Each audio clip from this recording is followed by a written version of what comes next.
What's up, guys? Back at you with another video, moving away from the camera. Don't forget to check me out on BitChute under the same channel name here on YouTube, just in case or when I get banned. Today I've got some coverage for you pertaining to the House's, the federal House's recent passage of the $1.9 trillion COVID relief package, thus pushing us further and further towards the fiscal cliff of dollar insolvency. So the House of Representatives voted early Saturday morning to approve President Joe Biden's $1.9 trillion pandemic aid package, a major step toward enacting the first legislative priority of the new administration, as the devastating fallout from the spread of COVID-19 has left Americans in dire need of further relief. So that's cool. I guess Joe Biden decided to stop relying exclusively, or rather Joe Biden's handlers decided to stop relying exclusively upon executive fiat.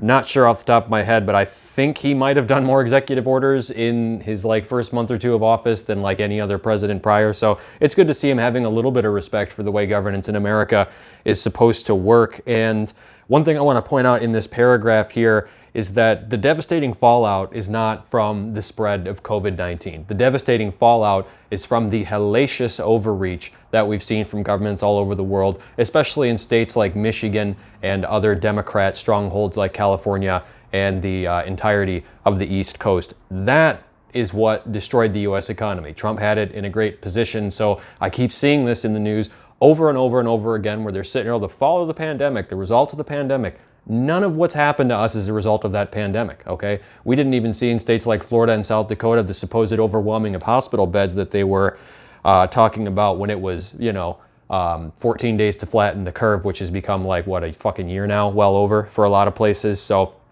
keep that in mind. You got to watch out for this kind of linguistic propaganda or manipulation of words that they're using to try and lessen the fact that they completely destroyed the world's economy for no reason. The final vote tally was 219 to 212. Two Democrats broke ranks and voted against the bill. Kurt Schrader of Oregon and Jared Golden of Maine. Who knows why the fuck they would have done that. The bill did not pass with bipartisan support, as no Republicans voted for it. Probably because it's filled with a bunch of bullshit. So now that the bill has passed the House, it will next go to the Senate, making the effort more complicated. The Senate is expected to strip out a provision in the legislation increasing the federal minimum wage after the Senate parliamentarian ruled against including it under the procedure known as reconciliation, which Senate Democrats are using to pass the bill with a simple majority vote. The bill would then have to go back to the House for a separate vote before it could go to Biden to be signed into law. Now, obviously, from a libertarian, anarcho-capitalist perspective, I don't think there should be a minimum wage hike at all, especially when we've got all this inflation coming down the pipe. I don't know if you knew, but it's something like 40% of all dollars ever created were created between now and when this whole COVID shit show started. So on the one hand, it's minimum wage harms a lot of people, particularly if you're low skilled, but with the inflation that we're going to see, to have something like minimum wage raising across the board, across the country, add insult to that injury, I think from a more black-pilled accelerationist viewpoint is kind of a good thing, because it's going to hit the uneducated, stupid, dependent voters exactly where they deserve to be hit, which is in their wallet. And we're getting to a point where I don't think the financial manipulation that the Federal Reserve has been engaging in for now decades is going to be something that they're going to be able to continue as time goes on. Did I lose my place here? Yeah, okay. In brief remarks Saturday, Biden praised the House for passing the bill and called on the Senate to take quick action on the measure. Of course he did. So if we act now, decisively, quickly, and boldly, we can finally get ahead of this virus. Well, here's the thing, Joe. We're way ahead of the virus. Humans have these things called immune systems that allow us to fight this virus and other viruses, bacteria, fungi, and such pathogens, I guess to some extent parasites as well. And it's funny because as far as I can tell, there's well north of a 98% survival rate for this virus. So the whole vaccine, everything we've done was a giant waste. And I get a big kick when I see this sort of, decisively, quickly, and boldly, this language. It's amazing to me because it just highlights for you how stupid the sheeple are and the average American voter is, because they like to hear shit like this. If they don't hear shit like this and you're talking to them like Trump would, then you end up in a position where they're all triggered and stupid because they can't handle the honesty. So I'm working on another video called Lies, Not Cash Are King, something like life lessons from real estate or something, because lies are really the foundation of Western civilization. So we continue. We can finally get our economy moving again, and the people of this country have suffered far too much for far too long. Well, that's the thing, is we don't need a vaccine. We don't need a handle on the virus. All those things are unnecessary. What we need is idiots like Joe Biden, or rather his handlers, people like Gretchen Whitmer and Governor Newsom in California, to stop unnecessarily crushing their economies and civil liberties over a virus that's not gonna, I mean, basically kills nobody. You know, what did we lose more people from people like Governor Cuomo shoving a bunch of infected COVID folks into old folks' home? Or, you know, so it's like the government is the one, again, as has been true throughout history, causing all these problems, overreacting for no reason, because it's, I don't know, I guess that's what they do. Because from their standpoint, it's like, well, if we don't do anything, our constituents will be pissed off. If we do something and it happens to destroy the economy, then our constituents won't be pissed off, and we get to keep our cushy jobs as people who sit as parasitical figureheads at the tops of this heap, like this huge mountain of power that is like Western civilization. So the package advanced by House Democrats also includes direct aid to small businesses. Woohoo! You know what would really help out small businesses is if you open the fucking economy. $1,400 direct checks to Americans making less than $17,000 annually, an increase in the child tax credit, direct funding to state and local governments, funding for schools, and more money for vaccine distribution. I guess all those things are fine. I personally think that the amount of money that K through 12 schools get is, I don't even know if there's a word for it.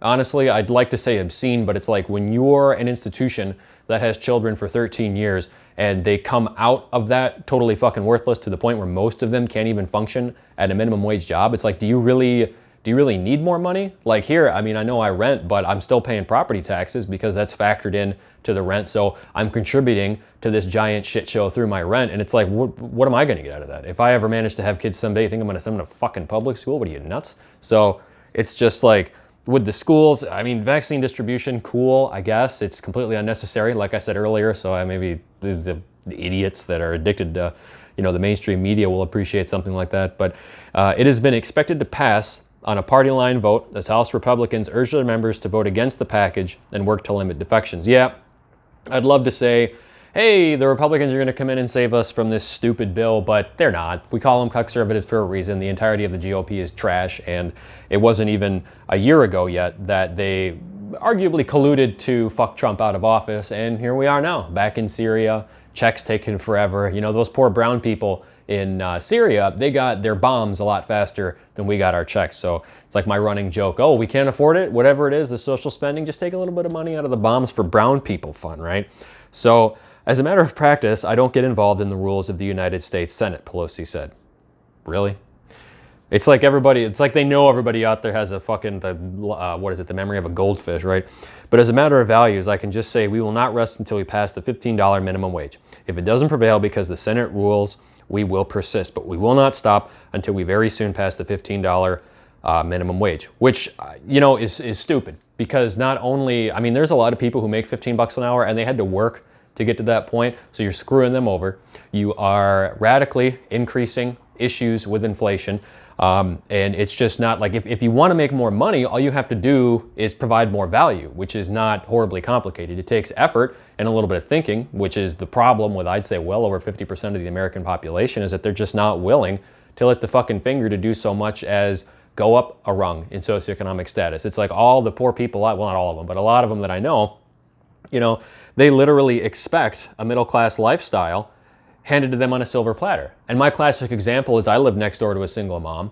You know, the things I had to do to be able to afford this lifestyle in my fucking Port Huron rental piece of shit house are staggering. What did she have to do? Squeeze out 4 kids with 2 different losers? And we're in the same area? I mean, how is that at all fair, right? So, let's see here. Lost my place. Republicans have argued that the legislation overreaches and serves as a liberal wish list of agenda items and complain that they have been locked out of the process for crafting the measure. Democrats counter that they are willing to work with Republicans but will not water down the plan and say they have a mandate to take sweeping action to address the pandemic now that they control Congress and the White House. Well, it looks like we're headed for a little bit of lamed up gridlock, at least until there's a red wave, hopefully in 2022, though.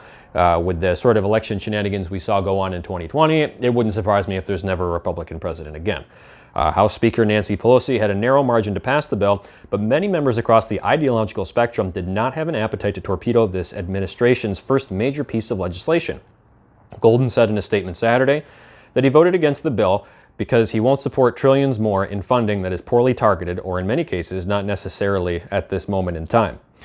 He expressed concern over individual provisions like extending the child tax credit, arguing that the policy should be considered under regular order but do not belong in an emergency spending bill, and about the compounding effect of the spending decisions of the past year. So I guess I didn't realize this whole time that this is supposed to be, this is an emergency spending bill. So yeah, I could see why House Republicans are a little sketchy or a little leery about passing off on it when, under the guise of an emergency, they're passing all this crazy, like they said, a liberal wish list. Sort of like how when Adolf Hitler set fire to the Reichstag and used that as an excuse to take, I mean, there can't be any similarities between that, right? So progressives have fought. They haven't fought. They don't do shit. They sit at home, tweet stuff, and get paid an egregious amount of money to fuck us over. Progressives have fought to include the minimum wage increase in the legislation, an effort that was dealt a major blow on Thursday when Senate parliamentarian ruled against the move. Pelosi insisted at a news conference Friday evening ahead of the vote that the House would pass the wage increase regardless of what happens in the Senate. Ooh. You know, as a matter of practice, I don't get involved in the rules of the United States. Oh, yeah, I already read this. Senate Minority Leader Mitch McConnell railed against Democrats in a statement Saturday morning for passing the relief plan without bipartisan support. Tonight, House Democrats snapped that bipartisan streak. They jammed through a bill that even liberal economists and editorial boards say is not well targeted to this stage of the fight. I agree. The Kentucky Republican said in the statement, more than a third of its spending, including more than 90% of the K-12 school funding, would not even go out this fiscal year. He also slammed the White House for not working with Republicans on the legislation. After Republicans led 5 bipartisan bills last year, Democrats have chosen the polar opposite. When Senate Republicans went to the White House to suggest cooperation, President Biden's team said no thanks. He said the White House chief of staff admits this liberal wish list is the most progressive domestic legislation in a generation. So much for common sense and common ground. Right, well, that's the thing about common sense and common ground, is that they're buzzwords to garner support from people who are fools, but for some reason are allowed to vote. I don't, you know. As a side note, I think everybody gets a vote is probably the biggest political blunder the United States ever committed, and I think it's going to be part and parcel to the destruction of our standard of living and this station of our civilization, I guess. But the House's partisan vote reflects a deliberately partisan process and a missed opportunity to meet American standards.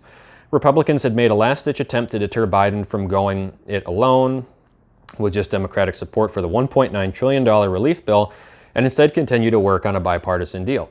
A group of Senate Republicans had pitched a counteroffer of a roughly $600 billion plan they felt was a more targeted approach, and the president met with them for 2 hours in the Oval Office earlier this month. But Biden later said, well, he's open to working with Republicans to make his bill cheaper. He isn't willing to compromise much on its content. So that's the end of it, thank God. And it's like, so we want common ground, we don't. We're not going to bomb Syria, we're going to bomb Syria. So at this point, if you're one of the few people who it's abundantly clear to that this is all just some bullshit shit show, then just, to borrow from Aaron Clarey, you know, sit back, watch the decline. Maybe get his book. I haven't read it, but I hear it's great. Because the problem is that they're not going to cut spending. There isn't going to be any common sense whatsoever coming from the federal government.